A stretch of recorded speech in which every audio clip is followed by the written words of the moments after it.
Good evening बच्चों। सबको आवाज आ रही है मेरी? Good evening. सब अच्छे हैं? आवाज आ रही है सबको?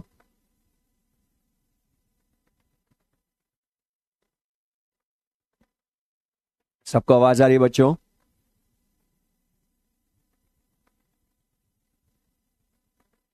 आवाज आ रही है बच्चों सबको मेरी? Good evening.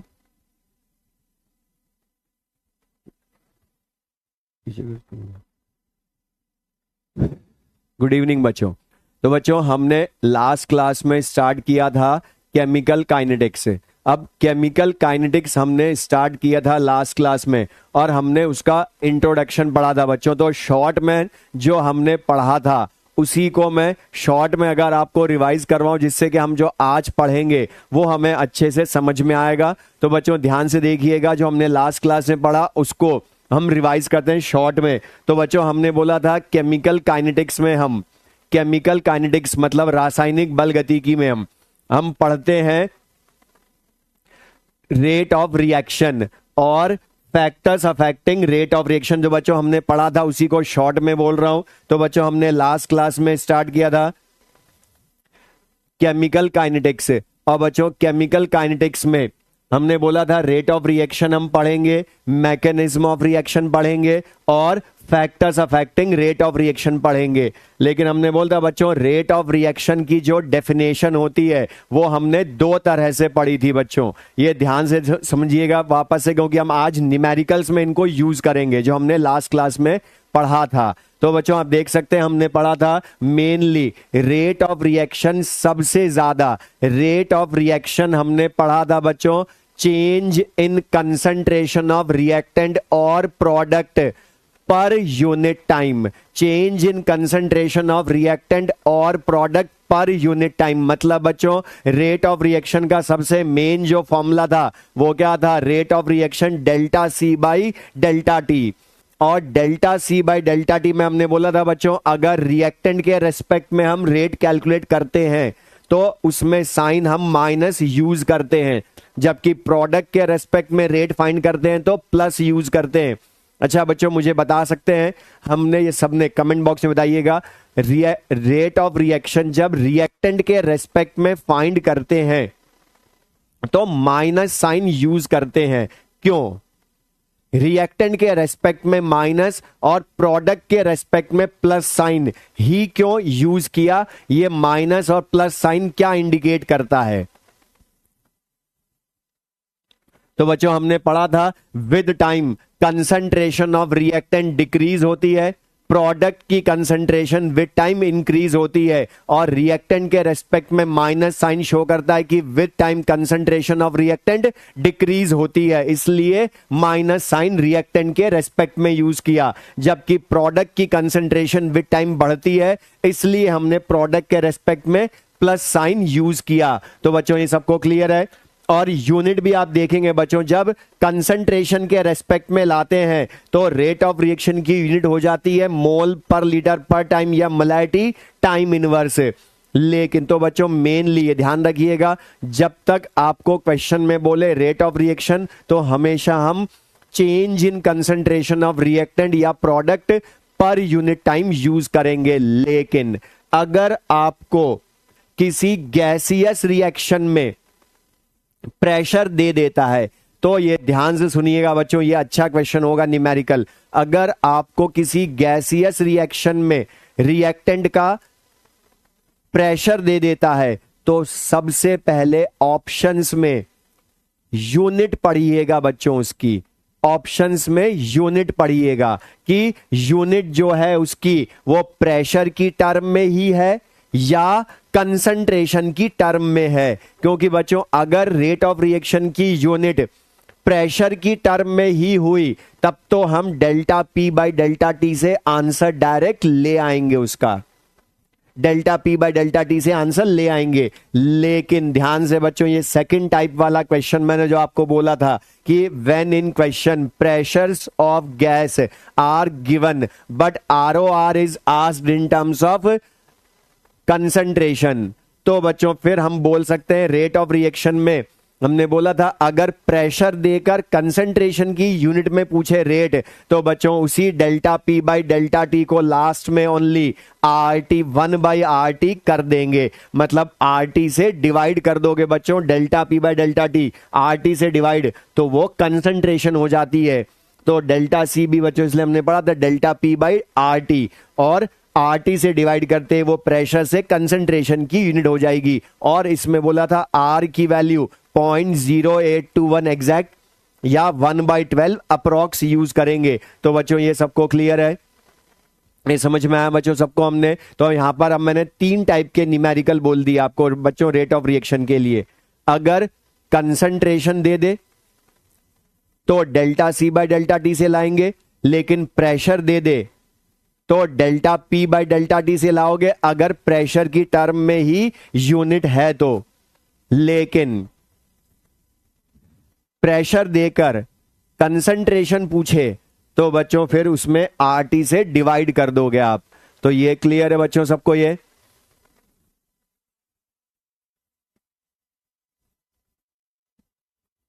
अब बच्चों यहां पर देखिए ध्यान से, तो ये हमने पढ़ा था बच्चों, यहां तक सबको क्लियर है, वेरी गुड। अब बच्चों हमने बोला था कि किसी भी रिएक्शन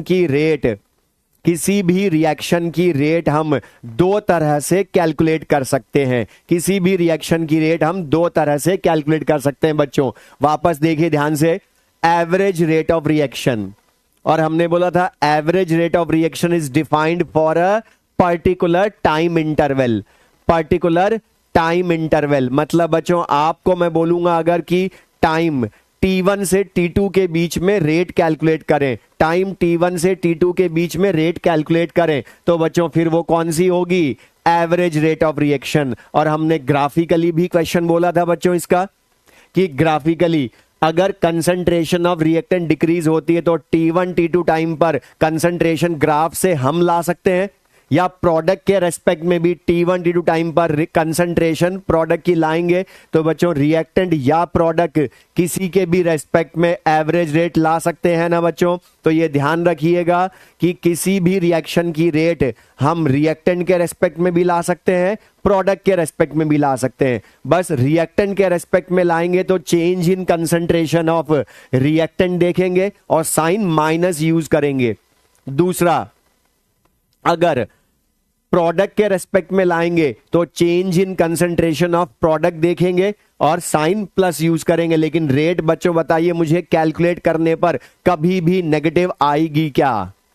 तो हमने पढ़ा था बच्चों लास्ट क्लास में, rate of reaction is always a positive quantity, calculate करने पर कभी भी नेगेटिव नहीं आता। तो बच्चों ये सबको क्लियर है। रेट ऑफ रिएक्शन की यूनिट हमने बोला था बच्चों प्रेशर की टर्म में हो सकती है या कंसंट्रेशन की टर्म में हो सकती है। अच्छा, जो हमने लास्ट में पढ़ा था कि एवरेज रेट ऑफ रिएक्शन की जगह इंस्टेंटेनियस रेट ऑफ रिएक्शन भी ला सकते हैं, और इंस्टेंटेनियस रेट ऑफ रिएक्शन में और एवरेज में डिफरेंस बच्चों, इंस्टेंटेनियस में एट अ पर्टिकुलर इंस्टेंट या टाइम ऑफ रिएक्शन लाते हैं, मतलब बच्चों एट टी टाइम ही हमसे पूछ लेगा। तो बच्चों टी टाइम पर पूछेगा तो यहां से ध्यान से देखिएगा बच्चों कि अगर इंस्टेंटेनियस रेट, अगर सपोज मैं पी पॉइंट पर रेट कैलकुलेट करूंगा, पी पॉइंट पर रेट कैलकुलेट करूंगा, तो चेंज इन कंसंट्रेशन बहुत थोड़ा सा होगा, चेंज इन टाइम भी बहुत थोड़ा सा होगा। इसलिए बच्चों यहां हमने डेल्टा की जगह देखी और हमने डीसी बाई डी टी लिखा था, और इसका मतलब क्या है, limit delta T tends to 0 delta T की। तो बच्चों ये क्लियर है सबको। लेकिन अब हमने बोला था इसी रिएक्शन ए गिव्स बी के लिए इंस्टेंटेनियस रेट लिखूंगा तो बच्चों minus D A by D T, product के रेस्पेक्ट में लिखूंगा तो plus D B by D T. अब बच्चों मुझे अगर इंस्टेंटेनियस रेट ऑफ रिएक्शन लानी है तो मुझे ये डीसी बाई डी टी की वैल्यू लानी पड़ेगी। तो यहां से ध्यान से देखिएगा बच्चों, हम डीसी बाई डी टी की वैल्यू डायरेक्टली नहीं ला सकते, अलग अलग। उसके लिए हम करते हैं जिस भी पॉइंट पर रेट लानी होती है उस पॉइंट पर हम टेंजेंट ड्रॉ करते हैं बच्चों, और उस टेंजेंट की जो स्लोप होती है वही हम बोलते हैं इंस्टेंटेनियस रेट ऑफ रिएक्शन की वैल्यू। तो बच्चों यहां ध्यान से देखिएगा, इंस्टेंटेनियस रेट ऑफ रिएक्शन होती है slope of the tangent at any point of the curve, और जिसको हम टेन थीटा भी बोल सकते हैं। तो बच्चों यहां तक क्लियर है सबको?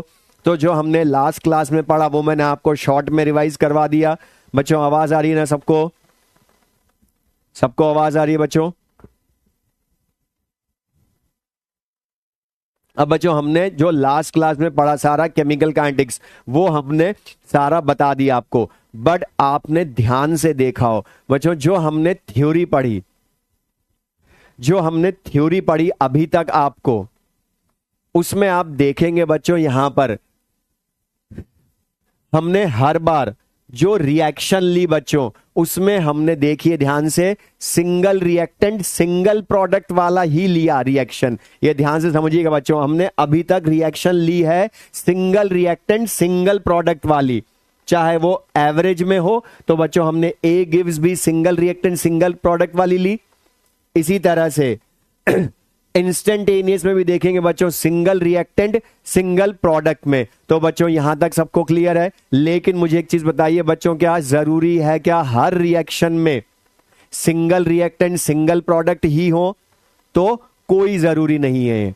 अब यहां पर बच्चों ध्यान सुनना, अगर मैं आपसे बोलूं, अब मैं जो नेक्स्ट समझा रहा हूं बच्चों इसको समझिएगा ध्यान से, कि अगर रिएक्शन यहां से, अब हम नया लेक्चर स्टार्ट कर रहे हैं बच्चों, ध्यान से देखिएगा, अभी ये क्वेश्चन भी हम करेंगे आगे। तो बच्चों आप देख सकते हैं हमने बोला rate of reaction in terms of stoichiometric coefficients of balanced equation. मतलब बच्चों हमें अगर रिएक्टेंट एक से ज्यादा दे रखे हो क्वेश्चन में, प्रोडक्ट भी एक से ज्यादा दे रखे हो, तो हम रेट ऑफ रिएक्शन कैसे लाते हैं? तो ये ध्यान से समझिएगा बच्चों। ये अब मैं आपसे बोल रहा हूं, जब हमने मोल कॉन्सेप्ट पढ़ लिया, स्टाइकियोमेट्री पढ़ ली, तो उसके अकॉर्डिंग अब हम यहां पर देखें ध्यान से बच्चों, मैं अज्यूम कर रहा हूं सपोज ये कोई बैलेंस्ड इक्वेशन है, a plus B gives c plus D, a plus B gives c plus D. अब बच्चों यहां पर हमने पढ़ा है कि जो बैलेंस्ड इक्वेशन में स्टाइकियोमेट्रिक कोएफिशिएंट्स होते हैं ये हमेशा मोल का रिलेशन बताते हैं। जो ये बैलेंस्ड इक्वेशन में कोएफिशिएंट्स होते हैं ये मोल का रिलेशन बताते हैं बच्चों।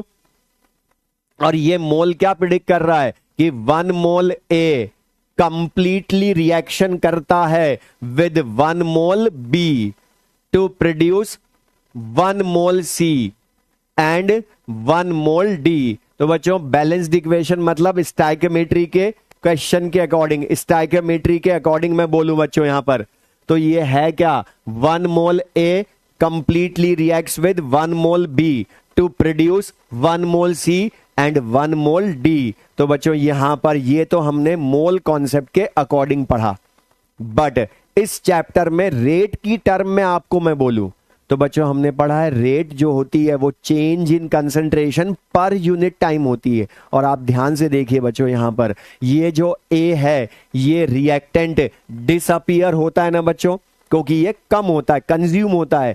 B भी रिएक्टेंट है तो ये भी डिसअपीयर होगा। तो बच्चों मैं A जिस रेट से डिसअपीयर होता है उसको बच्चों मैं बोल सकता हूं rate of disappearance of A, rate of disappearance of A. और rate of disappearance of A को मैं लिखूंगा तो बच्चों ये रिएक्टेंट है इसलिए माइनस लिखूंगा, और मैं इंस्टेंटेनियस रेट मान लूं तो बच्चों minus D A by D T लिखोगे।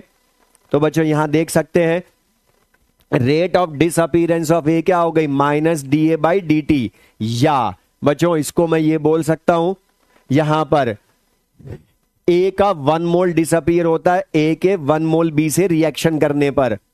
तो बच्चों इसको मैं रेट की टर्म में बोलूं तो ये बोल सकता हूं बच्चों जितने टाइम में ए का 1 मोल डिसअपीयर होता है, ए का 1 मोल डिसअपीयर होता है उतने ही टाइम में बी का भी 1 मोल डिसअपीयर होता है।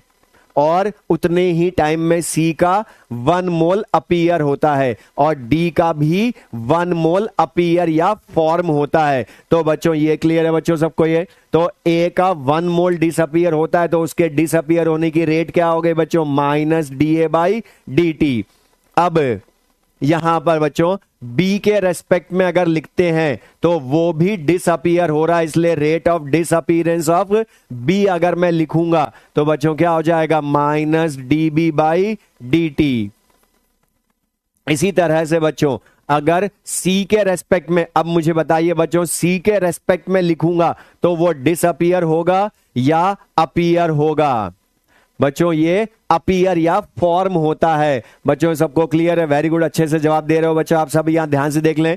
तो बच्चों सी के रेस्पेक्ट में अपीयर होता है या रेट ऑफ फॉर्मेशन, तो यहां ध्यान से देखिएगा बच्चों, जो ये सी और डी है ये फॉर्म होते हैं, इसलिए हम क्या बोलेंगे इनको? रेट ऑफ फॉर्मेशन या rate of appearance of C and D. जबकि ए और बी जो हैं वो डिसअपीयर मतलब कंज्यूम होते हैं, इसलिए rate of disappearance of A and B. अब सी के रेस्पेक्ट में हम लिखेंगे बच्चों माइनस की जगह प्लस हो जाएगा क्योंकि वो प्रोडक्ट है। इसी तरह से बच्चों डी के रेस्पेक्ट में लिखेंगे तो वो भी प्रोडक्ट है, तो rate of appearance of D तो plus D D by D T हम लिख देंगे। अब बच्चों ये जो रेट ऑफ डिसअपीयरेंस या रेट ऑफ अपीयरेंस लिखी है, अब यहां पर बच्चों ध्यान से देखिए, रेट ऑफ डिसअपीयरेंस या रेट ऑफ अपीयरेंस हमने लिखी है बच्चों, ये है कितने मोल की? बैलेंस्ड इक्वेशन के अकॉर्डिंग देखें तो ये 1 मोल ए के डिसअपीयर होने की रेट है। बच्चों minus dB by D T क्या शो कर रहा है? जिस रेट से बी का 1 मोल डिसअपीयर हो रहा है, जबकि बच्चों डीसी बाई डी टी क्या है? जिस रेट से 1 मोल सी अपीयर हो रहा है, या D D by D T 1 mole D जिस रेट से अपीयर हो रहा है।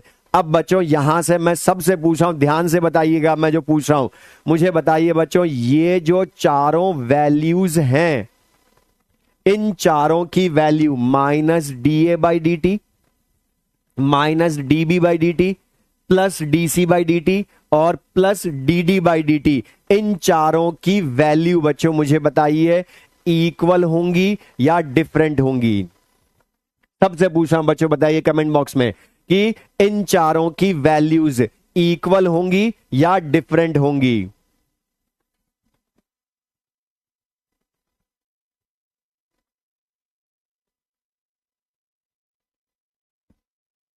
वेरी गुड बच्चों, आकांक्षा, सत्या, सबका वेरी गुड बच्चों, उन्नति, हर्षवर्धन वेरी गुड बच्चों, सबका ये सही है। ये चारों वैल्यूज इक्वल होंगी, मतलब ये minus D A by D T, minus D B by D T, plus D C by D T और plus D D by D T, इन चारों की वैल्यूज इक्वल होंगी। चारों की वैल्यूज इक्वल होंगी, और क्यों इक्वल होंगी बच्चों? उसका रीजन है इनकी स्टाइकियोमेट्रिक कोएफिशिएंट, इनके स्टाइकियोमेट्रिक कोएफिशिएंट।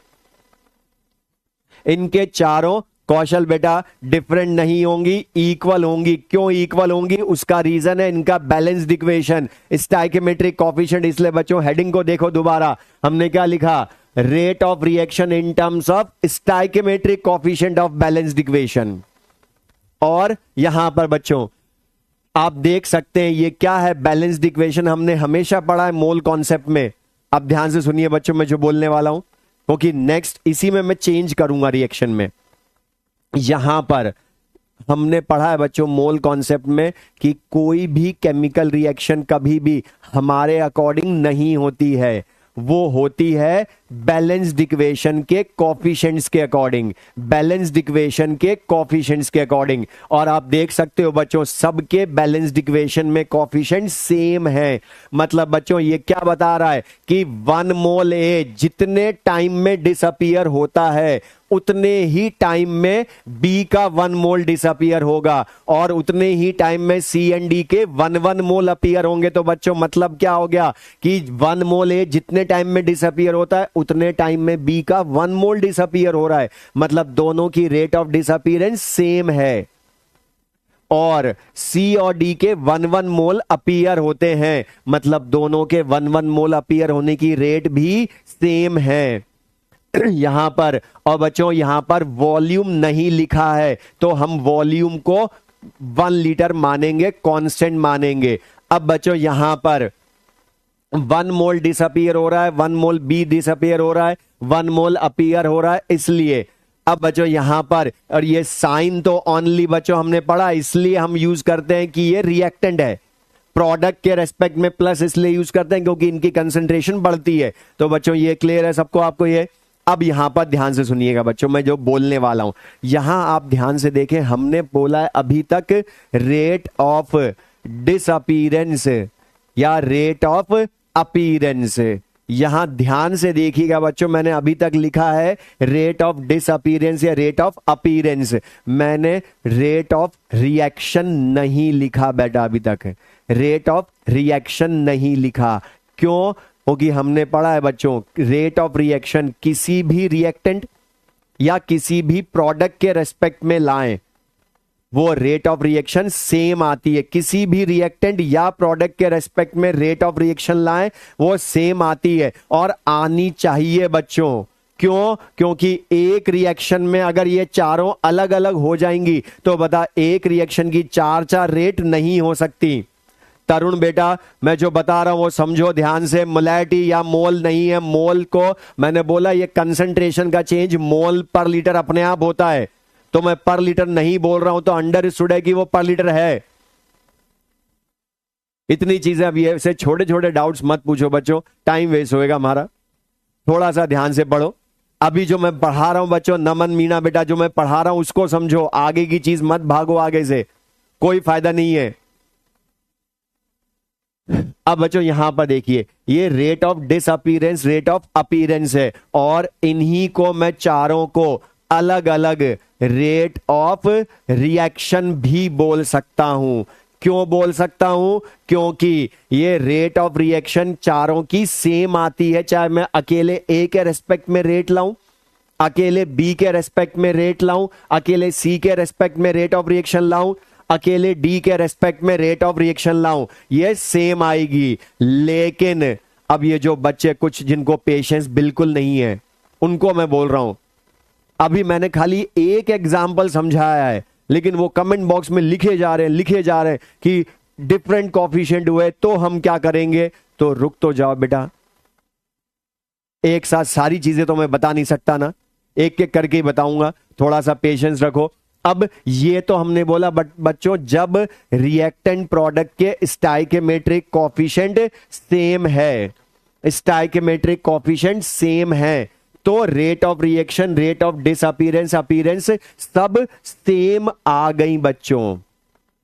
अब लेकिन अगर कोएफिशिएंट सबके अलग अलग हो, कोएफिशिएंट सबके अलग अलग हो, अब अलग अलग हो तो बच्चों आप देख सकते हैं मैंने जनरल कोई बैलेंस्ड इक्वेशन मान ली, m1a plus m2b gives n1c plus n2d, m1a plus m2b gives n1c plus n2d। मतलब बच्चों अब स्टाइकियोमेट्रिक कोएफिशिएंट चारों के रिएक्टेंट प्रोडक्ट के बच्चों सेम है या सबके अलग अलग हैं? अलग अलग हैं बच्चों, सबके अलग अलग हैं सबके। और ये अलग अलग का मतलब क्या है कि ये m1 mole a balanced equation के अकॉर्डिंग m1 मोल ए डिसअपीयर होता है जितने टाइम में m1 मोल ए डिसअपीयर होता है उतने टाइम में m2 मोल बी डिसअपीयर होता है और उतने टाइम में बच्चों n1 मोल सी अपीयर होता है और इधर n2 मोल डी अपीयर होता है। मतलब बच्चों अब यहां देखिए m1 m2 n1 n2 की वैल्यू सेम भी हो सकती है, डिफरेंट भी हो सकती है। समझाने के लिए मैं अगर बोलूं सपोज बच्चों ये M1 M2 1 2 N1 N2 3 4 हो, तो बच्चों आप खुद सोचिए ये क्या बता रहा है कि 1 मोल ए जितने टाइम में डिसअपियर होगा उतने टाइम में बी का 2 मोल डिसअपियर हो जाएगा, और सी का 3 मोल अपीयर होगा, डी का 4 मोल अपीयर होगा। मतलब बच्चों यहां पर सबके कॉफिशिएंट अलग अलग हैं, लेकिन बच्चों मैं अगर ए के डिसअपियर होने की रेट लिखूं आपके, तो बच्चों वो ए के डिसअपियर होने की रेट होगी या M1 मोल डिसअपियर होने की रेट होगी? तो बच्चों ये M1 मोल डिसअपियर होने की रेट हो जाएगी, क्योंकि आपके M1 मोल ए काम में आए। तो बच्चों M1 मोल ए के डिसअपियर होने की रेट जो होगी बच्चों वो हो जाएगी -dA/dt। ये ध्यान से समझिएगा बच्चों, मैं जो समझा रहा हूं, M1 मोल ए डिसअपियर होने की रेट होगी -dA/dt, जबकि पहले वाले एग्जाम्पल में देखिए बच्चों कॉफिशिएंट 1 था, तो 1 मोल ए के डिसअपियर होने की रेट -dA/dt थी, जबकि M1 मोल ए की जगह 1 मोल की जगह M1 मोल ए हो, तो बच्चों M1 मोल ए के लिए हो जाएगी -dA/dt, जबकि बी के रेस्पेक्ट में लिखूं बच्चों तो वो M2 मोल डिसअपियर हो रहे हैं उसके, तो उसके रेट ऑफ डिसअपियरेंस हो जाएगी बच्चों यहां पर -dB/dt, -dB/dt। इसी तरह से बच्चों सी का N1 मोल अपीयर होता है, तो उसकी रेट ऑफ अपीयरेंस हो जाएगी बच्चों +dC/dt। तो बच्चों यहां पर आप देख सकते हैं जो स्टाइकियोमेट्रिक कॉफिशिएंट हैं उसके अकॉर्डिंग हम यूज करते हैं रेट ऑफ डिसअपीयरेंस या अपीयरेंस को। तो N2 मोल डी के अपीयर होने की रेट हो जाएगी बच्चों +dD/dt, +dD/dt। अब बच्चों यहां पर ये मैं तुमसे क्वेश्चन पूछ रहा हूं, यहां पर ध्यान से बताइए बच्चों, ये जो है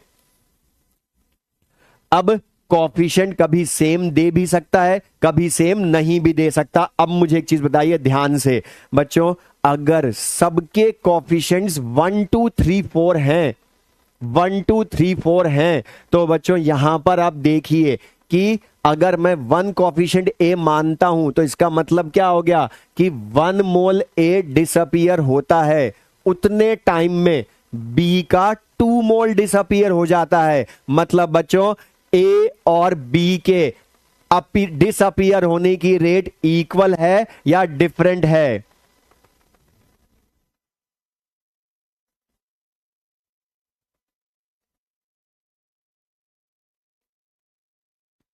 अब बच्चों यहां पर आप देख सकते हैं कि rate of appearance of D जो है वो +dD/dt होगी। अब मैं जो बोल रहा हूं ध्यान से सुनिए बच्चों, यहां पर ध्यान से देख लीजिए मैं जो बोल रहा हूं कि जब कॉफिशिएंट सबके अलग अलग हैं, कॉफिशिएंट सबके अलग अलग हैं, तो 1 मोल ए डिसअपियर जितने टाइम में होता है उतने टाइम में बी का 2 मोल डिसअपियर होता है। मतलब बच्चों दोनों के डिसअपियर होने की रेट अलग अलग, क्योंकि ये 1 मोल डिसअपियर होता है उतने टाइम में ये डबल डिसअपियर हो जा रहा है, जबकि सी का अगर कॉफिशिएंट 3 है तो ये 3 मोल अपीयर हो रहा है, जबकि इधर 4 मोल अपीयर हो रहा है। मतलब बच्चों यहां ध्यान से देखिएगा, अगर बैलेंस्ड इक्वेशन में कॉफिशिएंट सबके अलग अलग होते हैं तो ये रेट ऑफ डिसअपीयरेंस और रेट ऑफ अपीयरेंसेस एक दूसरे के इक्वल नहीं होती हैं। ये अभी rate of disappearance rate of appearance है, ये एक दूसरे के इक्वल नहीं है। अब ध्यान से सुनिएगा बच्चों, ये अभी रेट ऑफ डिसअपीयरेंस अपीयरेंस है, अभी मैं इनको रेट ऑफ रिएक्शन नहीं बोल सकता। रेट ऑफ रिएक्शन क्यों नहीं बोल सकता हूं? क्योंकि रेट ऑफ रिएक्शन चाहे ए के रेस्पेक्ट में लाएं, चाहे बी के रेस्पेक्ट में लाएं, चाहे सी के रेस्पेक्ट में, चाहे डी के रेस्पेक्ट में, वो सेम आनी चाहिए, क्योंकि एक रिएक्शन की 4 रेट पॉसिबल नहीं हो सकती। किसी के भी रेस्पेक्ट में लाएं वो सेम आएगी। अब यहां पर ROD ROA ये अभी सेम है नहीं, ये चारों अलग अलग हैं। तो बच्चों हमें इनको सेम करना पड़ता है, इनको सेम करना पड़ता। कैसे करेंगे सेम बच्चों? इसके पहले वाले में देखिए एग्जाम्पल में बच्चों, यहां हमें इन चारों को सेम करने की जरूरत नहीं पड़ी थी। क्यों नहीं पड़ी थी? क्योंकि यहां पर सबका कोफिशिएंट 1 1 ऑलरेडी था, ये सब 1 मोल के लिए थी। यहां पर सबके मोल या कोफिशिएंट अलग अलग हैं, इसलिए हमें इनको 1 मोल में कन्वर्ट करना पड़ेगा बच्चों। कैसे करेंगे? अब बच्चों यूनिटरी मेथड से देखिए, M1 मोल ए के डिसअपियर होने की रेट -dA/dt होती है। तो बच्चों 1 मोल ए के डिसअपियर होने की रेट क्या होगी? 1 मोल ए के डिसअपियर होने की बच्चों M1 मोल के डिसअपियर होने की रेट -dA/dt। तो 1 मोल ए के डिसअपियर होने की रेट हो जाएगी बच्चों 1/M1 इंटू -dA/dt। इसी तरह से बच्चों B के रेस्पेक्ट में लाएं, 1 मोल B के डिसअपियर होने की रेट क्या हो जाएगी? तो बच्चों M2 मोल के डिसअपियर होने की रेट -dB/dt। तो 1 मोल के रेस्पेक्ट में डिसअपियर होने की रेट हो जाएगी 1/M2 इंटू -dB/dt। इसी तरह से N1 मोल C के अपीयर होने की रेट है इतनी, तो 1 मोल C के अपीयर होने की रेट हो जाएगी बच्चों 1/N1 इंटू +dC/dt। इसी तरह से बच्चों यहां से हम बोल सकते हैं 1 मोल D के अपीयर होने की रेट वो हो जाएगी 1/N2 इंटू +dD/dt।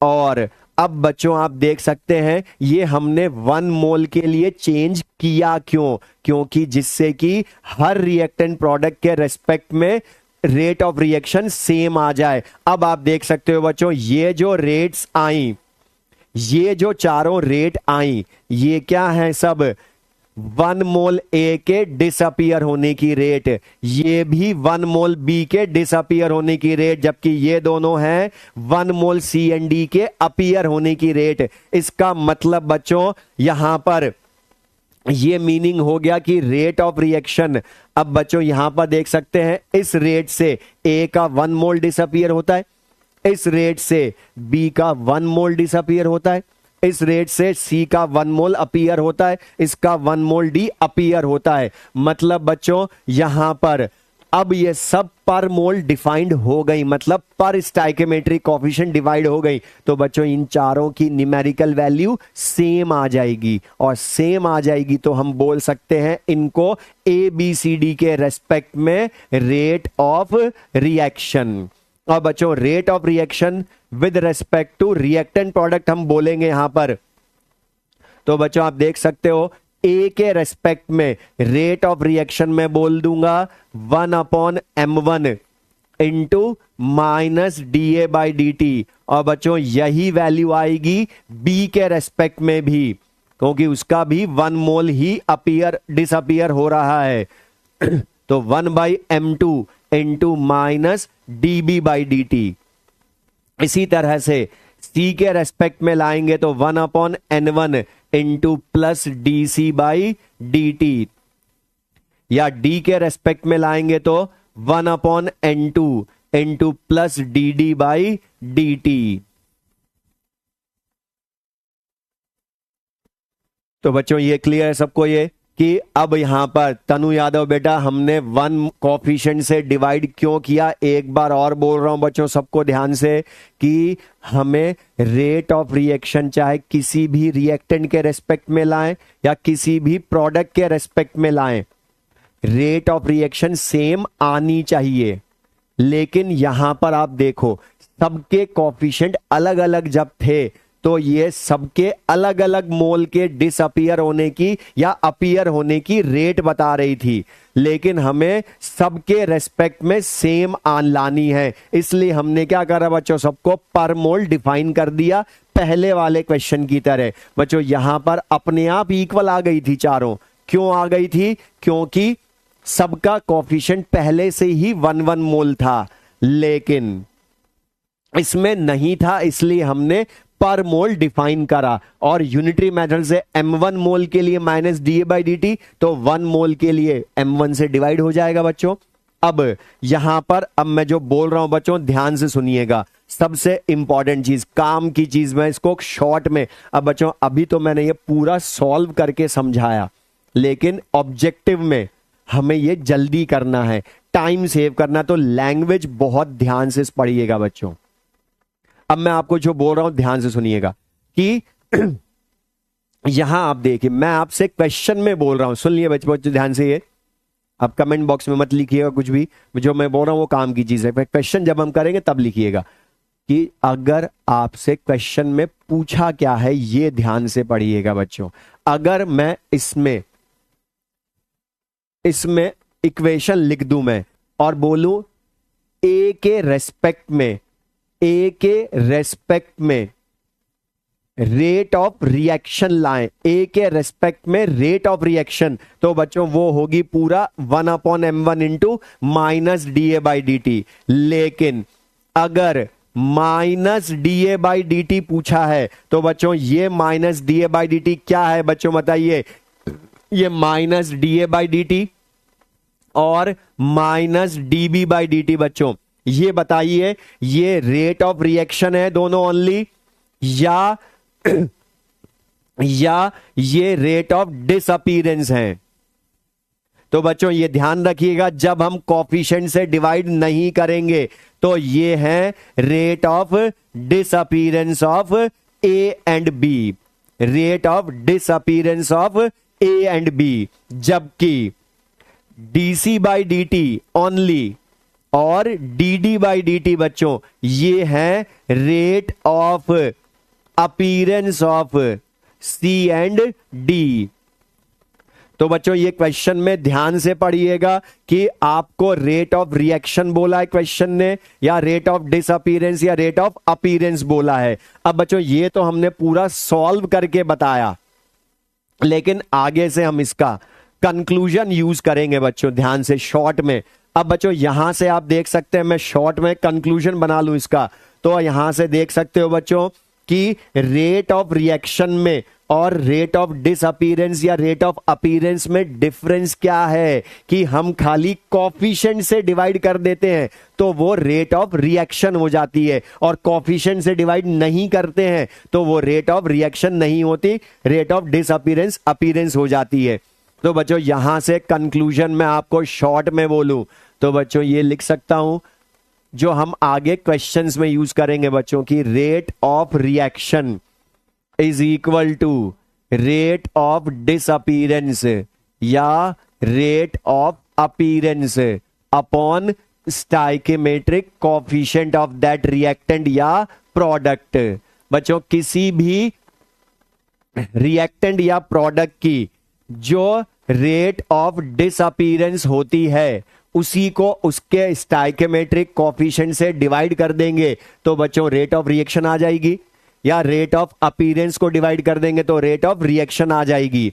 अब यहां पर जो हमने अभी पहले वाला पढ़ा बच्चों, इसको भी मैं इस शॉर्ट कंक्लूजन से ला सकता हूं, ध्यान से देखिएगा बच्चों। ये यहां पर आप देखिए बच्चों, पहले वाले में सबके कोएफिशिएंट देखिए 1 है, और 1 है तो बताइए बच्चों 1 से डिवाइड कर दूं मैं तो rate of reaction, rate of disappearance, rate of appearance तीनों सेम आ जाएंगी अगर कोएफिशिएंट 1 है तो पहले वाले में देखिए बच्चों एग्जांपल में सबके कोएफिशिएंट 1 थे, तो देख सकते हैं बच्चों rate of disappearance of A और B, rate of appearance of C and D, ये सब बराबर हैं रेट ऑफ रिएक्शन के, लेकिन कोएफिशिएंट अलग अलग हुए तो ये अलग अलग हैं। तो बच्चों कंक्लूड करूं मैं, अब मैं न्यूमेरिकल करवाने वाला हूं, तो एक जनरल चीज बोल रहा हूं बच्चों, सबको ध्यान रखिएगा, रेट ऑफ रिएक्शन जो है वो होती है रेट ऑफ डिसअपीयरेंस या रेट ऑफ अपीयरेंस अपॉन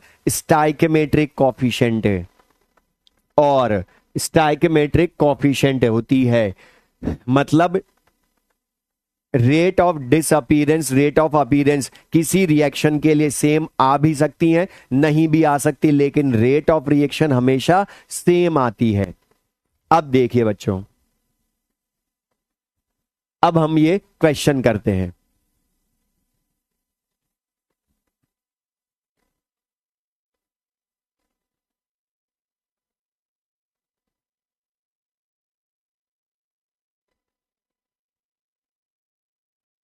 अब बच्चों यहां पर देखिए ध्यान से, हमने लिखा है इन द रिएक्शन, ये एक क्वेश्चन मैं समझा रहा हूं, इसी तरह से बाकी क्वेश्चंस कीजिएगा आप। अब यहां देखिए बच्चों, रिएक्शन लिखी है a प्लस 3b। अच्छा, a प्लस 3b में बच्चों a का कॉफिशिएंट 1 लेकिन b का कॉफिशिएंट 3 है, गिव्स 2c।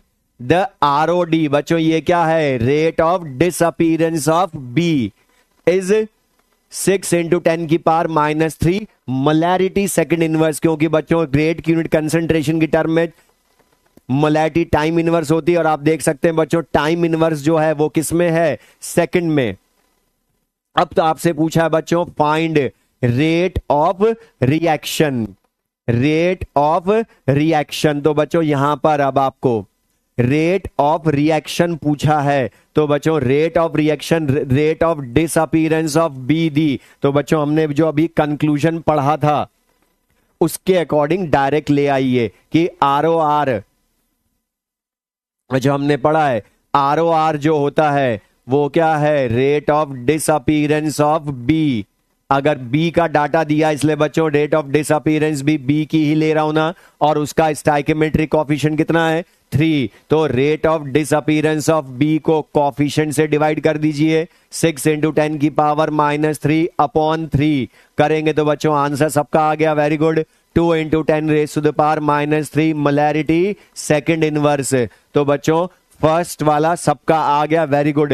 लेकिन सेकंड में देखिए बच्चों ROD of A, ROA of C पूछा है, और बच्चों हमने पढ़ा है कि ROR आ गया तो इसी से ROD दूसरों की भी ला सकते हो, क्योंकि रेट ही अकेली ऐसी प्रॉपर्टी है जो ABC के रेस्पेक्ट में सेम रहेगी।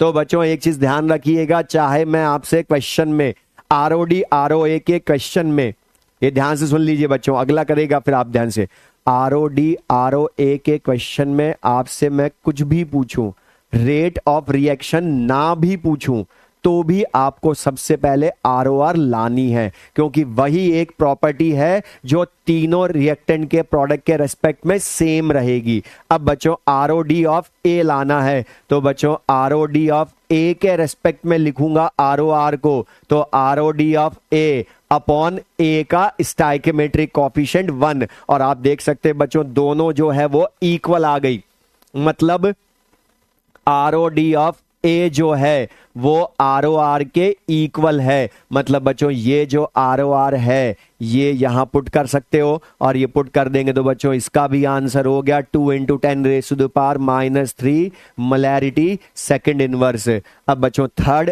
ROA पूछा है, और ROA लाने के लिए फिर से ROR को ही लिख सकते हैं बच्चों, ROR हो जाएगा ROA ऑफ सी अपॉन उसका स्टाइकियोमेट्रिक कोएफिशिएंट जो है 2, और ये ROR बच्चों फिर से यहां रख दीजिए और डिवाइड करेंगे या मल्टीप्लाई हो जाएगा, तो ROA ऑफ सी जो होगा बच्चों वो हो जाएगा 2 into 10 raise to the power minus 3 into 2, मतलब आंसर थर्ड का हो गया बच्चों 4 into 10 raise to the power minus 3 molarity second inverse.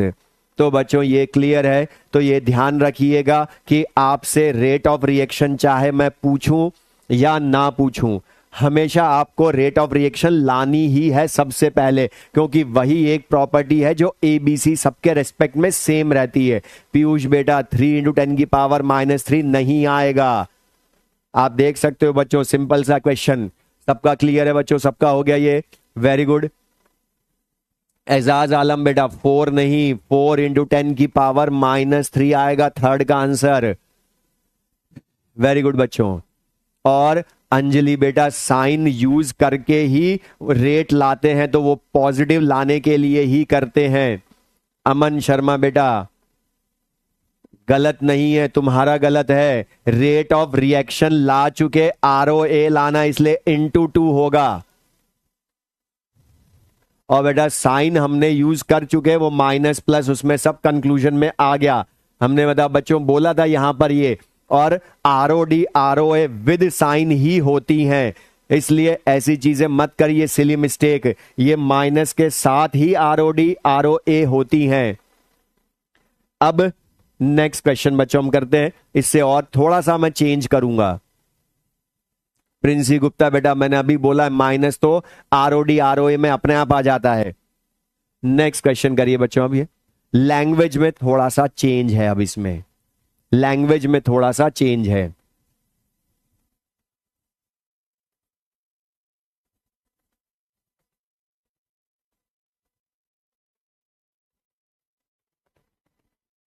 Question करिए बच्चों जब तक मैं पानी पिलाऊं।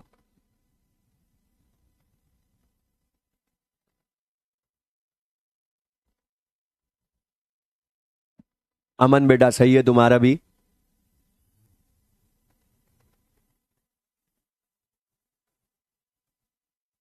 मोहम्मद नाना बेटा ROD में नेगेटिव क्यों नहीं लिया, क्योंकि ROD होती ही माइनस DA/dt है, तो उसने ROD पूछा है, मतलब माइनस DA/dt ही पूछा है। जब हम खुद लाएंगे ROD ROA तब साइन यूज करते हैं, जब हम कैलकुलेट करेंगे ROD तब साइन यूज करेंगे। और बच्चों अब यहां देखिए इस क्वेश्चन में बच्चों आपसे हमें बोला है P + 2Q गिव्स 3R। अब इसमें ध्यान से देखिएगा बच्चों क्या बोल रहा है, कंसंट्रेशन ऑफ Q डिक्रीजेज। अब बच्चों ध्यान से देखिए, अब इसने Q के डिसअपियर होने की रेट नहीं दिया। हमें क्या लिखा है, concentration of Q decreases from 0.2 m to 0.04 m in 20 minute. मतलब बच्चों अब इस क्वेश्चन में देखिए हमें रेट ऑफ डिसअपीयरेंस अपीयरेंस कुछ नहीं दिया, इसने कंसंट्रेशन दिया और टाइम इंटरवल दिया है। अब बच्चों आप देख सकते हैं ये यहां पर concentration of Q decreases from 0.2 m to 0.04 m।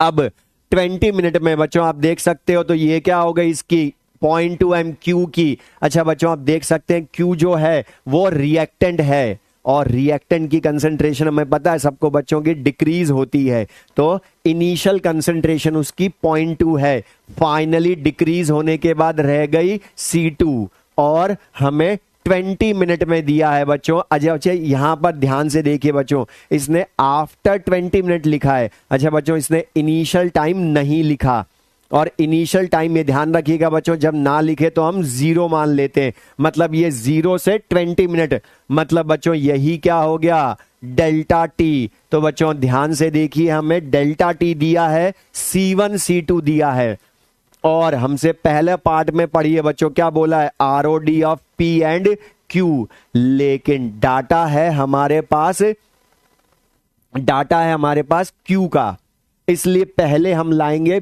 Q के डिसअपियर होने की रेट। और बच्चों अब यहां ध्यान से देखिएगा, Q के डिसअपियर होने की रेट में कोफिशिएंट से डिवाइड नहीं करते, कोफिशिएंट से डिवाइड नहीं करते। अब यहां पर मैं इसको लिखूंगा बच्चों माइनस, और change in concentration of Q upon change in time. तो बच्चों यहां पर ROD ऑफ Q पहले लाएंगे, क्यों, क्योंकि उसने डाटा Q का दिया है। अब बच्चों अभी मैंने आपको बोला था अगर ROD कैलकुलेट हम करेंगे तो साइन को यूज करेंगे बच्चों। अब यहां पर change in concentration of Q बच्चों में पता है होता है फाइनल माइनस इनिशियल कंसंट्रेशन, मतलब C2 माइनस C1, और C2 की वैल्यू 0.04 माइनस 0.2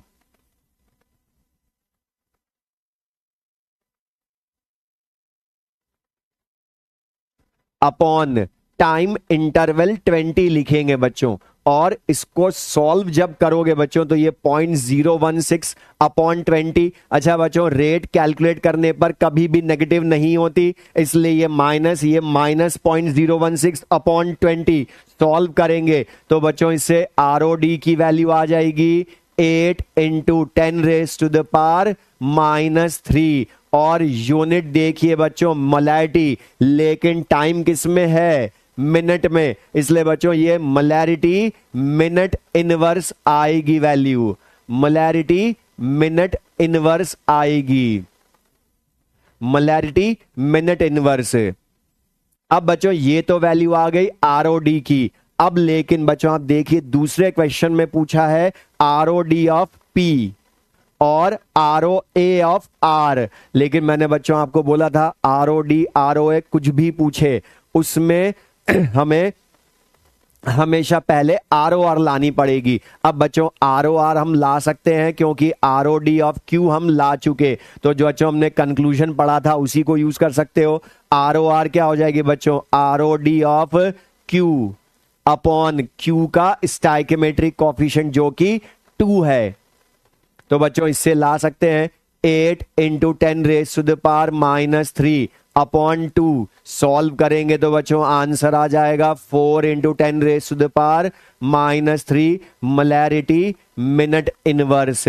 और बच्चों हमने बोला था टाइम की यूनिट, टाइम की यूनिट क्वेश्चन डिसाइड करेगा, ये नहीं कि फिजिक्स की तरह आप हर जगह सेकंड में ले लें, इसलिए हमने आरओआर की यूनिट लिखी थी मोलैरिटी टाइम इनवर्स, अगर वो कंसंट्रेशन है तो बच्चों यहां पर आरओआर की वैल्यू हमसे अभी नहीं पूछी थी लेकिन हम लाए क्योंकि हमें ROD of P ROA of R लाना है। अब बच्चों इसी आरओआर को हम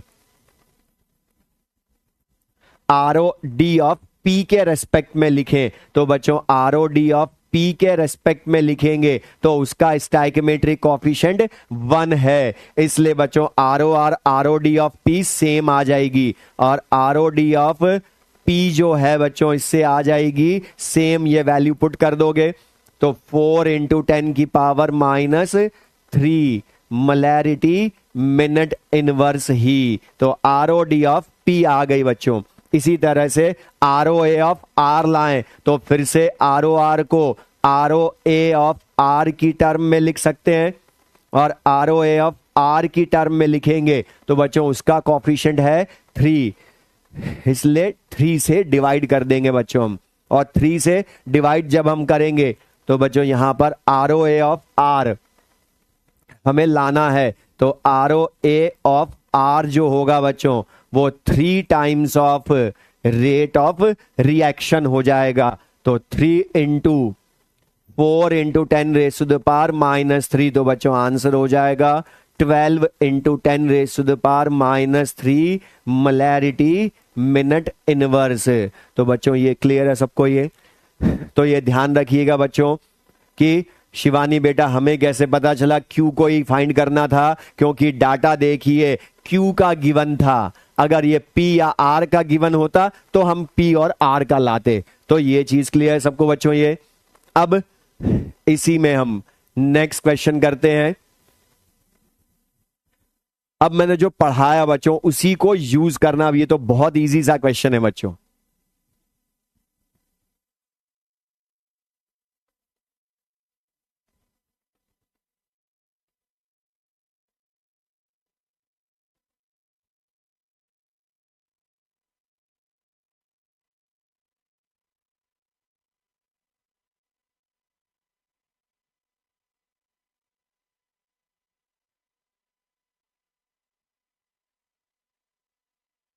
प्रियांशी बेटा आरओआर निकालने के लिए भी क्यू से हमें आरओडी लानी ही पड़ेगी। अब इस क्वेश्चन में बच्चों आप पढ़िए ध्यान से, हमें बोला यहां पर इसने रिएक्शन के लिए हमें ये एक्सप्रेशन लिख कर दिया है और हमसे बोला है बच्चों यहां पर right balanced equation of this reaction, मतलब बच्चों यहां से आप देख सकते हैं हमें फॉर अ रिएक्शन ये एक्सप्रेशन लिख कर दिया और हमें बोला इसकी ये कौन सी बैलेंस्ड इक्वेशन के लिए है, तो बच्चों आप देख सकते हैं हर चीज बराबर है ए बी सी डी के रेस्पेक्ट में, और सब में देख सकते हो बच्चों ये minus D A by D T dB by D T minus, अच्छा बच्चों माइनस जिसके साथ लिखा होता है रेट में वो प्रोडक्ट होता है या रिएक्टेंट, तो रिएक्टेंट होता है। और बच्चों ए के रेस्पेक्ट में माइनस लिखा है मतलब वो रिएक्टेंट है, बी के रेस्पेक्ट में भी माइनस लिखा है मतलब वो रिएक्टेंट है। लेकिन सी और डी के रेस्पेक्ट में देखिए बच्चों ये प्लस में है, और प्लस का मतलब क्या हो गया बच्चों, ये प्रोडक्ट हुए, तो सी प्लस डी लिखूंगा। अब लेकिन बच्चों हमने पढ़ा है ये है क्या, रेट ऑफ रिएक्शन, क्योंकि सब में देखिए कॉफिशिएंट से डिवाइड भी हो रहा है, और डिवाइड हो रहा है बच्चों तो हमें पता है जो कॉफिशिएंट होता है बैलेंस्ड इक्वेशन में उसी से डिवाइड करते हैं, इसलिए ए का कॉफिशिएंट 2 हो गया, बी का कुछ नहीं लिखा है मतलब बच्चों 1 हुआ उसका, तो 1b हो गया ये। इसी तरह से 4 से डिवाइड हो रहा है तो ये 4c, 3 से डिवाइड हो रहा है इसलिए 3d। तो बच्चों ये क्लियर सबको, ये वेरी गुड, सबने सही बताया, ये तो ये समझ में आया सबको बच्चों। ये तो बैलेंस्ड इक्वेशन भी आपसे पूछ सकता है वो रेट ऑफ रिएक्शन का एक्सप्रेशन लिखकर, तो बच्चों ये समझ में आया। अब थोड़ा सा और अच्छा क्वेश्चन करें। सतीश बेटा क्वेश्चन कर लो, बार बार एक चीज मत लिखो, क्वेश्चन कर लो, टाइम पास मत करो, क्वेश्चन लिखें।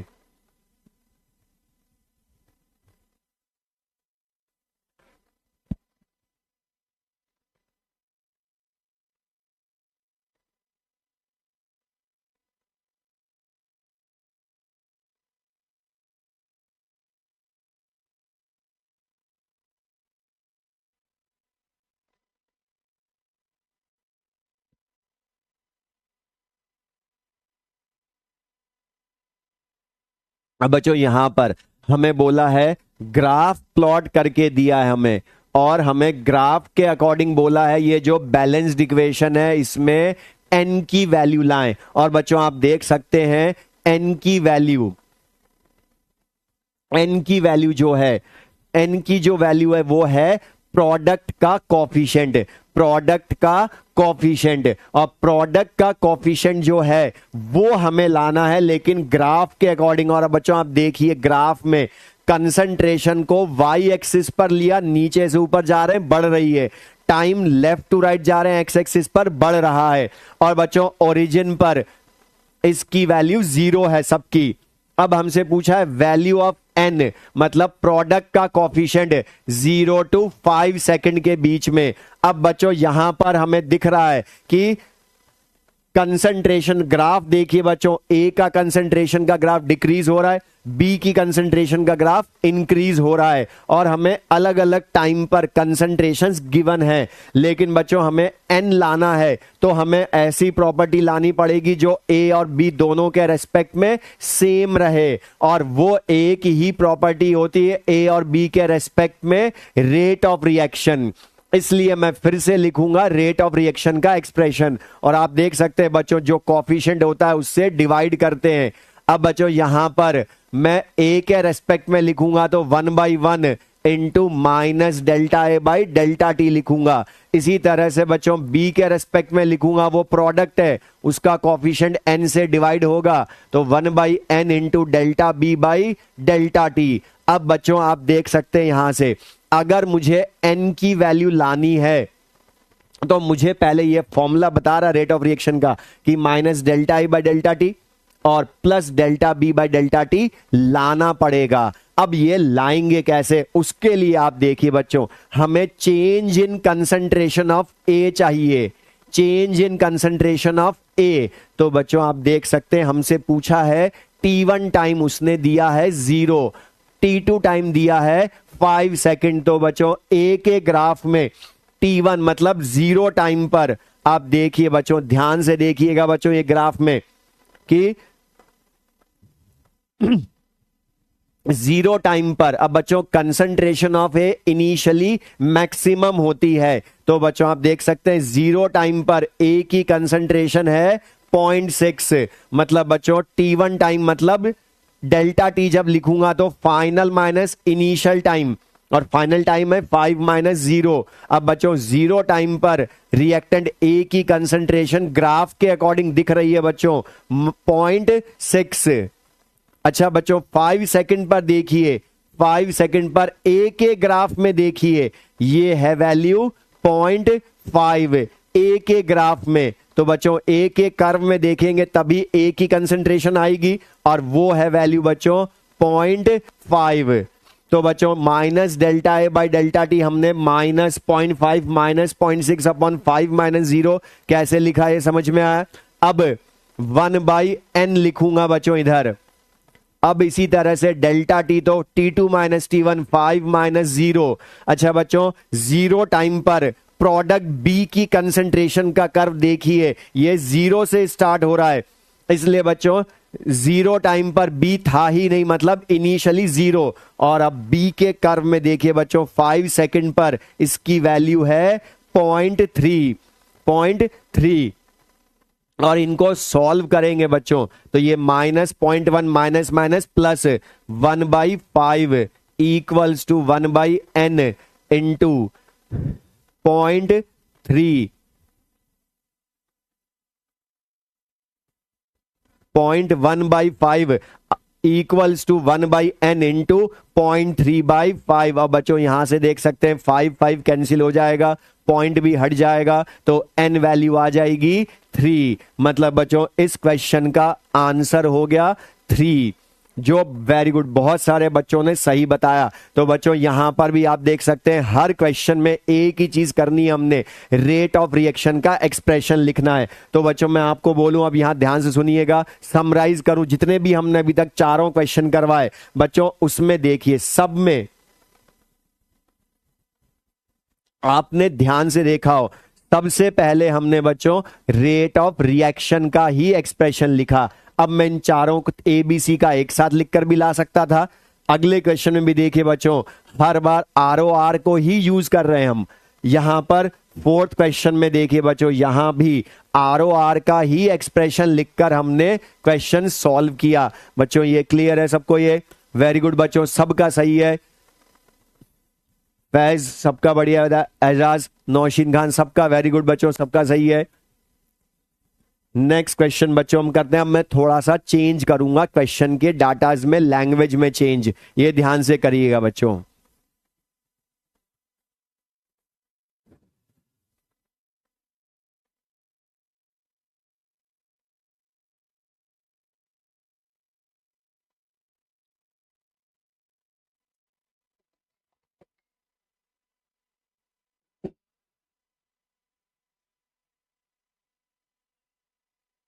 और ये जो क्वेश्चन है बच्चों, ये अच्छा क्वेश्चन है।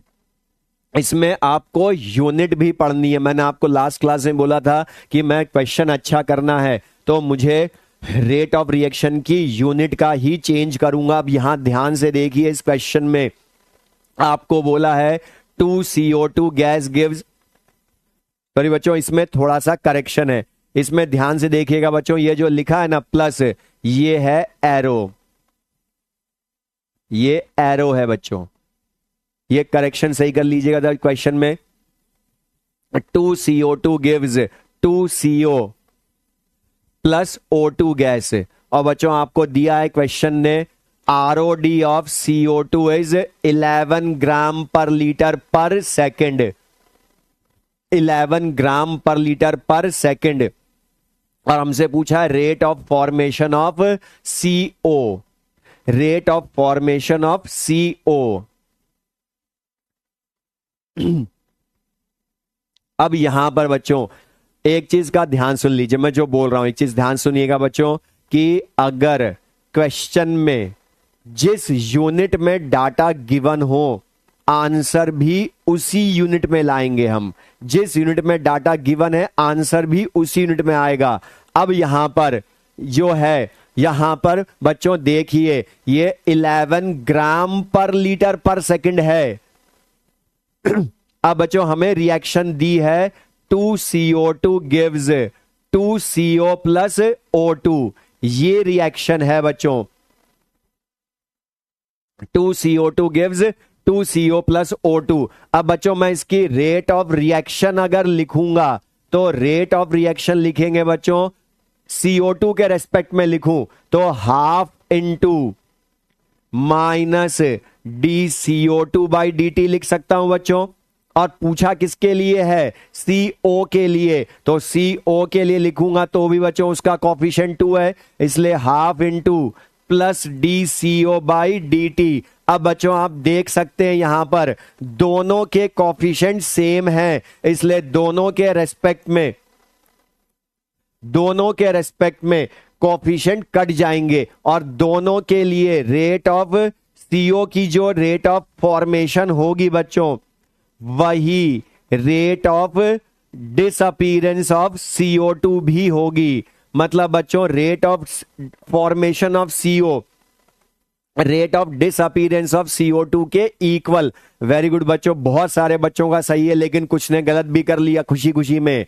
अब ये खुशी खुशी वाली गलती बच्चों ध्यान से देखिएगा, जिन्होंने बोला कि आंसर सेम 11 आएगा, वैल्यू सेम आएगी, वो रॉन्ग है।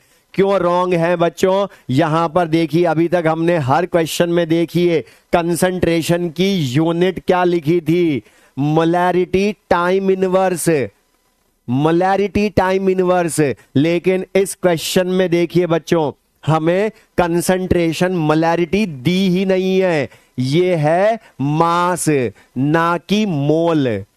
बच्चों ये मास पर लीटर है और कंसंट्रेशन होती है मोल पर लीटर, तो इस मास को पहले CO2 के मोल में बदलिए बच्चों। तो यहां पर इसको पहले हम बदलेंगे बच्चों, ये है rate of disappearance of CO2, मतलब ये है माइनस DCO2/dt।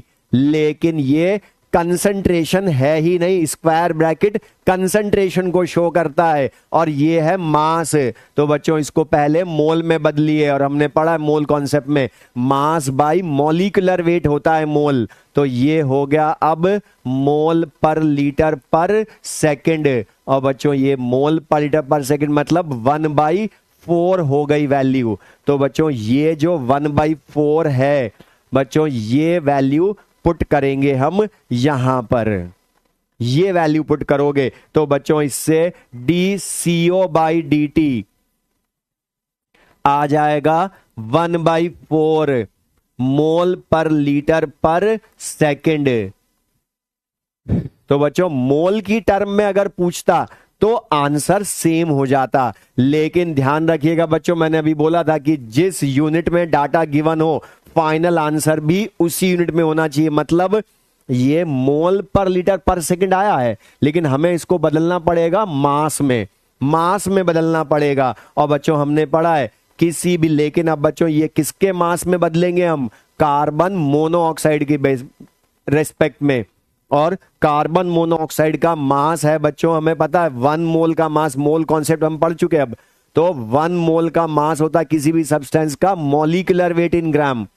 तो CO का मॉलिक्यूलर वेट 12 + 16 28, तो बच्चों इसका मॉलिक्यूलर वेट 28, ये फिर से 28 लास्ट में मल्टीप्लाई करेंगे तो आंसर आ जाएगा 7 ग्राम पर लीटर पर सेकंड। आंसर होगा कार्बन मोनोऑक्साइड की rate of formation.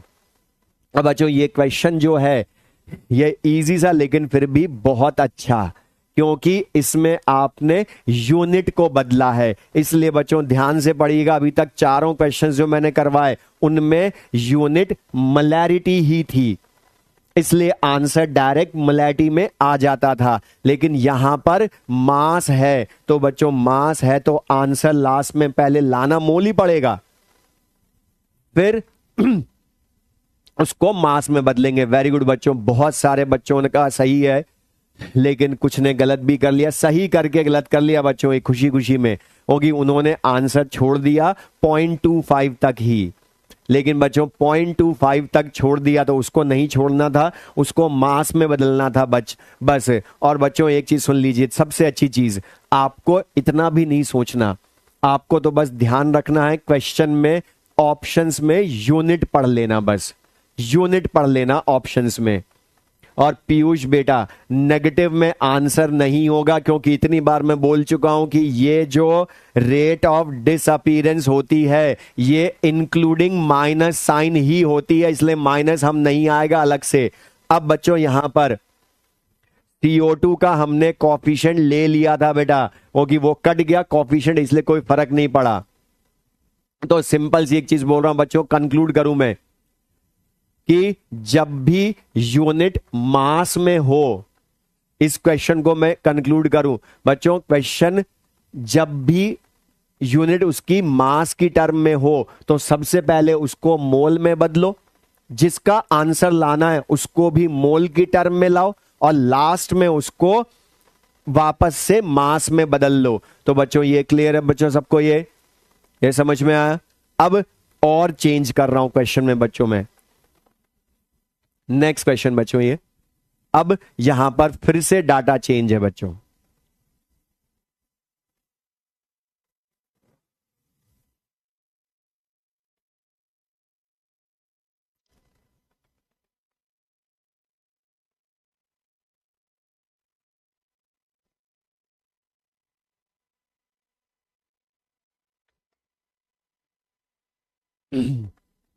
Prince Kumar बेटा, कार्बन मोनोऑक्साइड का मॉलिक्यूलर वेट अभी तक तो 28 ही होता है, क्योंकि कार्बन का 12, ऑक्सीजन का 16, तो 28 ही होता है मॉलिक्यूलर वेट।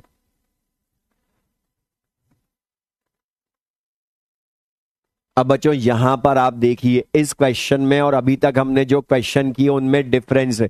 यहां पर देखिए बच्चों, प्रेशर ऑफ हाइड्रोजन लिखा है, मतलब बच्चों ये है प्रेशर का क्वेश्चन, और हमने पढ़ा था प्रेशर हमेशा गैस का लेते हैं। तो बच्चों देख सकते हैं हाइड्रोजन गैस ही होती है, और इसने लिखा है pressure of hydrogen decreases from 2 atm to 1.2 atm, मतलब बच्चों उसका इनिशियल प्रेशर P1 दिया है, फाइनल रिमेनिंग प्रेशर P2 दिया है, और 20 मिनट मतलब बच्चों ये टाइम इंटरवल दिया है। लेकिन ध्यान से पढ़िए बच्चों, तो यहां पर आप देखिए 27 डिग्री सेल्सियस टेम्परेचर हमें दिया है, और बोला है फाइंड ROR। और बच्चों मैंने आज ही आपको बोला था जब भी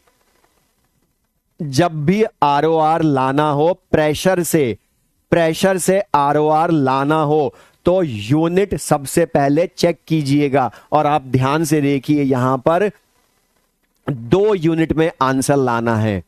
फर्स्ट देखिए लाना है ATM पर मिनट, मतलब बच्चों डाटा प्रेशर का दिया और आंसर भी प्रेशर की टर्म में ही लाना है। तो बच्चों इस फर्स्ट के लिए तो ROR हम डायरेक्टली यूज कर सकते हैं माइनस डेल्टा PH2, क्योंकि हाइड्रोजन के रेस्पेक्ट में लाना है आंसर। और बच्चों यहां पर एक चीज ध्यान रखिएगा, कॉफिशिएंट नहीं दिया हाइड्रोजन का तो हम 1 मान लेंगे, ये अजम्पशन है IUPAC का। अगर किसी का कॉफिशिएंट ना दे तो उसको 1 मान लेते हैं क्वेश्चन में, इसलिए हाइड्रोजन का कॉफिशिएंट हमने 1 मान लिया। अब बच्चों देख सकते हैं ये डिक्रीज हो रहा है, इसलिए रिएक्टेंट ही होगा, इसलिए हमने माइनस भी यूज किया। अब बच्चों delta P by delta T जब लिखूंगा मैं, तो final minus initial P2 minus P1 1.2 minus 2 upon time interval 20 minute. और फर्स्ट ऑप्शन में आप देख सकते हैं बच्चों यहां पर ATM मिनट इनवर्स में लिखा है आंसर, इसलिए बच्चों ये 0.8 माइनस का माइनस माइनस प्लस अपॉन 20 करेंगे तो आंसर बच्चों इसका आ जाएगा 0.8 अपॉन 20। तो सॉल्व करेंगे तो बच्चों इसका आंसर आ जाएगा 4 इंटू 10 की power minus 2 ATM minute inverse, ATM minute inverse. Very good बच्चों, सबका सही है, ये सबका सही है। लेकिन बच्चों सेकंड में ध्यान से पढ़ना था, ये अच्छा क्वेश्चन बच्चों, ये सेकंड वाला पार्ट इसका अच्छा है। क्यों? क्योंकि आपने यूनिट पढ़नी थी ध्यान से, कि इसने पढ़ी है बच्चों क्या लिखा है, मोल पर लीटर पर मिनट, मतलब बच्चों ये प्रेशर का डाटा देकर रेट पूछ रहा है कंसंट्रेशन की टर्म में, कंसंट्रेशन टर्म में पूछ रहा है रेट। और हमने पढ़ा था बच्चों लास्ट क्लास में, अगर प्रेशर का डाटा देकर रेट कंसंट्रेशन की टर्म में पूछे तो बच्चों फिर उसी delta P by delta T को RT से डिवाइड कर देते हैं। मतलब बच्चों जो delta P by delta T हम ला चुके उसी को हमने करना था RT से डिवाइड। लेकिन बच्चों इसमें ध्यान से देखिएगा, एक बार मैं वापस आपको पीछे लेकर चल रहा हूं। हमने बोला था जब क्वेश्चन में प्रेशर गिवन हो तो RT से डिवाइड करते हैं, लेकिन ध्यान से देखिएगा बच्चों RT में R की वैल्यू लीटर ATM में रखते हैं 1/12 अप्रॉक्स 0.0821, और उसके लिए pressure must be in ATM होना चाहिए। और यहां पर बच्चों अभी क्वेश्चन जो हमारा है इसमें बच्चों आपको देख सकते हैं प्रेशर एटीएम में ही दिया है, इसलिए डायरेक्ट हम आरटी से डिवाइड कर सकते हैं। और बच्चों आर की वैल्यू 1/12 रखेंगे। और एक चीज ध्यान रखिएगा बच्चों, ये जो टेम्परेचर है ये दिया डिग्री सेल्सियस में है, लेकिन इसको रखेंगे केल्विन में, क्योंकि अकेला टेम्परेचर, ध्यान सुन लीजिए बच्चों, अकेला टेम्परेचर पूरी फिजिकल केमिस्ट्री में किसी भी फॉर्मूले में काम आए हमेशा वो देता डिग्री सेल्सियस में है, बट उसको 273 ऐड करके केल्विन में पुट कीजिएगा। तो बच्चों 300 से डिवाइड कीजिएगा और delta P by delta T जो हम ला चुके बच्चों माइनस डेल्टा पी, तो वो है 4 × 10⁻⁻²। और बच्चों आप देख सकते हैं यहां पर इसको सॉल्व करेंगे तो आंसर आ जाएगा 16 × 10⁻⁻4 मोल पर लीटर पर मिनट। 16 × 10⁻⁻4, या इसी को मैं लिख सकता हूं बच्चों 1.6 × 10⁻³ मोल पर लीटर पर मिनट। ये बच्चों क्लियर है सबको ये? तो 16 × 10⁻⁻4 या 1.6 × 10⁻⁻3, क्योंकि बच्चों डेसिमल को राइट साइड में शिफ्ट करोगे तो नेगेटिव पावर बढ़ जाएगी। अब दोनों में से जो ऑप्शन मिले वो टिक कर दीजिएगा। तो बच्चों ये क्लियर है सबको ये? अब पार्ट 1 रितेश बेटा सिंपल सा है कि जब भी प्रेशर दे रखा हो तो rate of reaction direct pressure की टर्म में लाएंगे। क्यों लाएंगे? क्योंकि उसने पूछा भी प्रेशर की टर्म में है और वो होता है delta P by delta T, लेकिन ये प्रेशर डिक्रीज हो रहा था इसलिए इसको हमने रिएक्टेंट माना, और कॉफिशिएंट नहीं दिया था, उसका आंसर फर्स्ट मानेंगे। रजनीश बेटा कुछ गलत बोलने के पहले खुद को चेक कर लिया करो। ये समझ में आया बच्चों सबको ये? और जो ये बच्चे बोल रहे हैं यूनिट रॉन्ग है, सोच तो लो क्या बोल रहे हो। यूनिट ये प्रेशर नहीं है, अब आरटी से डिवाइड करते कंसंट्रेशन हो जाती है और कंसंट्रेशन हो गई इसलिए आरटी से डिवाइड करा है। अब सबसे अच्छा क्वेश्चन बच्चों, थोड़ा सा लेंदी भी लेकिन सबसे अच्छा।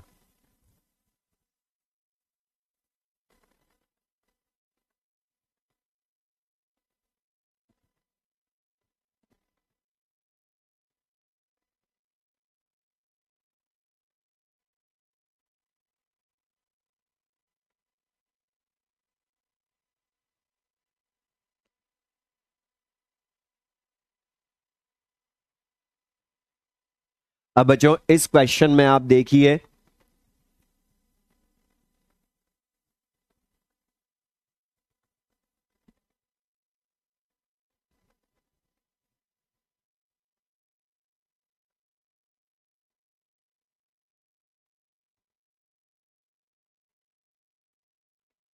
अब इस क्वेश्चन में देखिए बच्चों हमसे बोला है initial pressure of A is 100 mm after 10 second. बच्चों ये आफ्टर 10 सेकेंड का मतलब ये डेल्टा टी हो गया। और हमसे बोला है कि total pressure of reaction becomes 140 mm। ये हमें क्वेश्चन ने बोला है और बोला है कि फाइंड करें rate of reaction in mm पर सेकेंड या इन मोल पर लीटर पर सेकेंड। मतलब बच्चों टाइम भी सेकंड में दिया है, सेकंड इनवर्स ही है, लेकिन एक बार आप देखिए किसमें पूछा है mm, मतलब ये प्रेशर की टर्म में पूछा है सेकंड, लेकिन प्रेशर में नहीं पूछा है, कंसंट्रेशन की टर्म में पूछा है। और आपको इक्वेशन लिख कर दी है A gives 2B plus C। Baljeet बेटा कैलकुलेशन प्रैक्टिस से आएगी, थियोरिटिकली हम नहीं कर सकते। अब बच्चों यहां ध्यान से देखिएगा, A gives 2B plus C, इसकी रेट ऑफ रिएक्शन लानी है।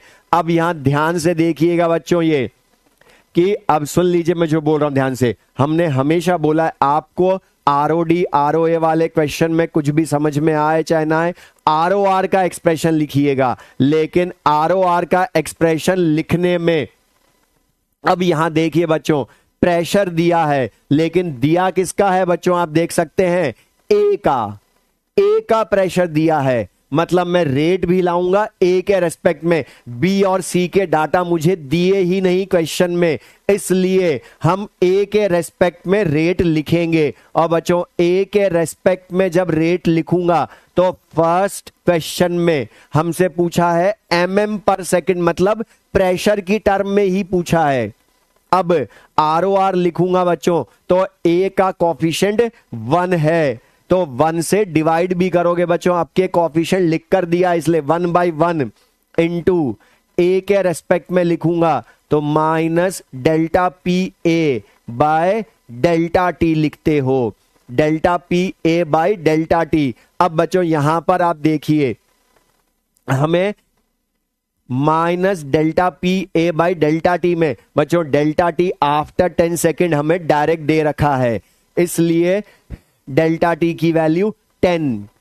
बट बच्चों ध्यान से यहां रुक जाइए, सुन लीजिए ध्यान से, ये जो 100 mm जो है 100 mm ये ए का प्रेशर है, 100 mm ए का प्रेशर है इनिशियल, मतलब बच्चों ये P1 है, P1 है ये ए का प्रेशर P1 है। बट बच्चों यहां पर ध्यान से देखिए P1 हमें पता है, P2 माइनस P1 में P1 की वैल्यू पता है, लेकिन ध्यान से देखिए एजाज बेटा, ध्यान से देखिए कि यहां पर हमें ए का प्रेशर P2 दिया ही नहीं है क्वेश्चन में, P2 ए का प्रेशर है दिया ही नहीं है, उसने हमें क्वेश्चन में दिया है total pressure of the reaction, जो कि रिएक्टेंट प्रोडक्ट का सम होता है। टोटल प्रेशर दिया है बच्चों इसने रिएक्शन का, ना कि ए का। और अब यहां देखिए बच्चों इनिशियली, मतलब टाइम t 0 पर इनिशियली हमें दिया है 100 mm प्रेशर, तो बच्चों इनिशियली प्रोडक्ट होंगे ही नहीं। और हमने पढ़ा है बच्चों प्रेशर ओनली फॉर गैसेस काम आता है। अब यहां पर 100 mm प्रोडक्ट इनिशियली होते ही नहीं है, सब गैसेस हैं, इसलिए सबको कैलकुलेशन में कंसीडर करते हैं, क्योंकि हमने पढ़ा है बच्चों प्रेशर ओनली फॉर गैसेस काम आता है। तो इनिशियली 100 mm प्रोडक्ट का इनिशियली 0 अब आफ्टर रिएक्शन या आफ्टर सम टाइम जब रिएक्शन होगी, मतलब बच्चों सम टाइम का मतलब यहां पर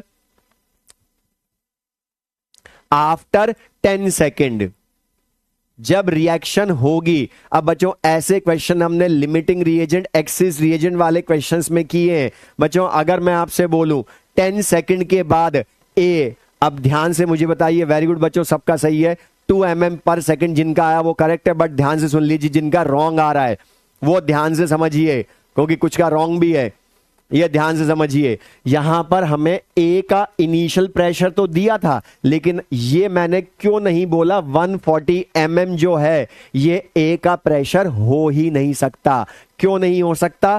क्योंकि ए रिएक्टेंट है, और जब रिएक्शन होती है तो ए घटेगा, और ए जब घटेगा तो उसका प्रेशर भी घटेगा। अब घटकर रह कितना गया वो हमें लाना पड़ेगा, वो हमें लाना पड़ेगा बच्चों। अब लाने के लिए मैं अज्यूम कर रहा हूं इसका कोफिशिएंट 1, जैसे हमने लिमिटिंग रिएजेंट वाले क्वेश्चंस में एक्स की टर्म में लिखते थे, मोल कॉन्सेप्ट में हमने जो पढ़ा था बच्चों एक्स की टर्म में लिखना, वो यहां यूज कर लीजिए। तो बच्चों रिएक्टेंट इनिशियली 100 था, अज्यूम कर रहा हूं बच्चों मैं कि x mm कम हो गया, तो बच्चों 100 माइनस x लिख दीजिए इसको, क्योंकि कॉफिशिएंट 1। लेकिन बच्चों प्रोडक्ट जो बनता है वो बैलेंस्ड इक्वेशन के कॉफिशिएंट्स के अकॉर्डिंग बनता है, और आप देख सकते हैं बच्चों जब 1 मोल A पूरा खत्म होता है तो B का 2 मोल बनता है। लेकिन जब x कम होगा तो बच्चों 1 से बनता है 2, तो x से कितना बनेगा ये 2x mm।